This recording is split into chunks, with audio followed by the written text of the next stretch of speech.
Here is the problem. Real-time speech recognition systems struggle with language switches. They tend to either produce gibberish for a few tokens until the model registers the language switch, translate the content instead of transcribing it, or even completely omit passages. You will see exactly what I mean in the next demo. Moreover, supporting additional languages requires a higher parameter count. And for local ASR users, those massive models are harder to deal with. They either won't fit on their hardware or run too slow for real-time transcription. Fellow wrestlers also paid tribute to Luna. Pensez à l'itinéraire de ski comme un itinéraire de randonnée similaire. Calificó de habladuría política y boberías a los rumores. Für die Archipele und Seen brauchen Sie nicht unbedingt eine Yacht. Non serve per forza uno yacht per gli arcipelaghi e i laghi. Pense na rota de esqui como uma rota de caminhada.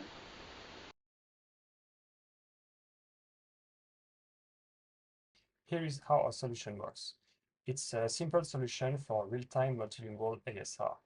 Instead of using one massive multilingual model, it routes between smaller monolingual streaming models. The goal is not to win every benchmark, but to handle inter-utterance code switching well on normal CPU hardware and with transparent language boundaries. The system has three main pieces. First, open source Zipformer models from CrocoAI and AlphaCFA for this demo, around 100 million parameters each, and they do low latency streaming ASR. Silero VAD model finds the speech boundaries, and finally, a small SpeechBrain model does language identification. The LLM-based open source alternative, Mistral Mini Realtime, has 4 billion parameters, around 40 times more. Here is how it works step by step. The audio stream goes directly to the current ASR model. What's important is that we don't wait for language detection before showing text. The innovative part is the coordinator. It keeps audio buffered, watches boundaries, and can rerun a segment when the language changes. Everything runs in parallel to transcription. Here is how it works in more details. Real-time VAD detects speech boundaries. In the meantime, language identification runs on growing windows. If the language detected differs from the current one and the language confidence crosses a threshold, then we switch the ASR model. We roll back to the last VAD boundary and re-infer that buffered audio. Users may briefly see wrong partials, but they quickly get cleared up. And once a set duration of silence is detected by the VAD, we get a final that always uses the appropriate ASR model. And now here is another demo with a real-life example. Hola Sasha, ¿qué tal? Hace mucho tiempo que no nos vemos. ¿Cómo vas? Hola, ¿qué tal? Yo estoy muy bien. ¿Qué tal estás tú? Yo muy bien. ¿Qué has hecho ayer? Pues ayer estuve trabajando todo el día. Desde que tengo el trabajo nuevo no paro. Tengo muchas cosas que hacer y a veces pienso que no me da tiempo. Qué lío. ¿Y qué estás haciendo exactamente? Trabajo de periodista en una compañía española para el diario AS. Qué guay. И как долго ты работаешь на этой работе? Ну, устроилась недавно, но работа очень нравится. Себя чувствую прекрасно, делаю то, что мне нравится. И ты не скучаешь по России? Нет, мне очень нравится здесь жить, и мне очень нравится климат, люди, все прекрасно, место прекрасное. And where do you see yourself in the future, like 5 years from now? Well, I would like to start up my new company and start building a new startup that I have in mind, but that's still some ideas that I have. And finalement, il faut qu'on parle en français. Donc je sais que tu parles pas français, mais tu peux quand même me dire un mot pour finir la conversation. Oui, merci. Oui.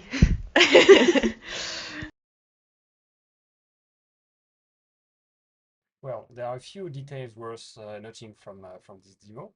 The first one is the excellent accuracy of our solution with perfect language IDs and sharp boundaries between languages.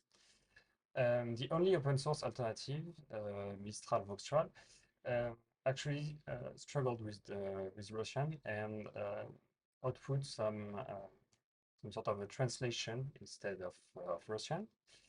ElevenLabs also struggled with the Russian and kept writing some sort of Spanish. Deepgram actually missed full utterance right there. And AssemblyAI, well, it also missed Russian, but it's expected because the model does not officially support Russian. So for the benchmark results, on the left, I averaged the word error rates on the monolingual splits of the FLIRS dataset. Our solution is in green. Specialized cloud APIs are stronger. That's somewhat expected as they are very mature and large production systems. But for measuring code switching accuracy on the right, I randomly concatenated samples from the FLIRS monolingual datasets to obtain samples similar to the one I used in the intro. On this code switching dataset, our approach reaches about 13% word error rate, pulling ahead of every other system tested and much better than Voxtron Mini. That's because the other systems struggle with precise boundaries between languages, while our system keeps optimal accuracy by transcribing them separately. Now, what we call intra-utterance code switching is where our system shows its limit. Because the language switch happens in the middle of a sentence, our solution does not always detect the switch and the wrong model may be used. Here, we compare accuracies on the Miami dataset. It's made of real, in the wild, and noisy conversations by Latino Americans that perform a lot of intra-utterance code switching, also named Spanglish.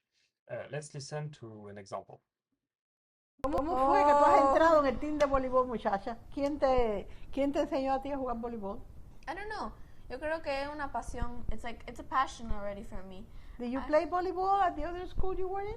We did, pero it was completely different. So, as you have heard, the language can change at any moment in the same sentence from one word to the other. This is what we call intra-utterance code switching. On this dataset, the word error rate of our solution degrades to around 41%. That's worse than the paid alternatives, but it's still much better than the open weights alternative model Voxtral for only a fraction of the size. The main takeaway is that a local multilingual ASR does not have to mean a single huge model. For many real workflows, language switches happen between utterances. In that case, a routing layer for small specialized models can be an accurate, efficient, inspectable, and CPU-friendly solution. Our solution can easily scale to hundreds of languages thanks to lightweight specialized models, many of which are publicly available. For intra-utterance code switching, I believe the cases are limited and they require their own specialized models. Let's say one for Spanglish, one for Singlish of Singapore, for example. Still, to the best of my knowledge, this work currently offers the best open source alternative to handle any kind of code switching audio.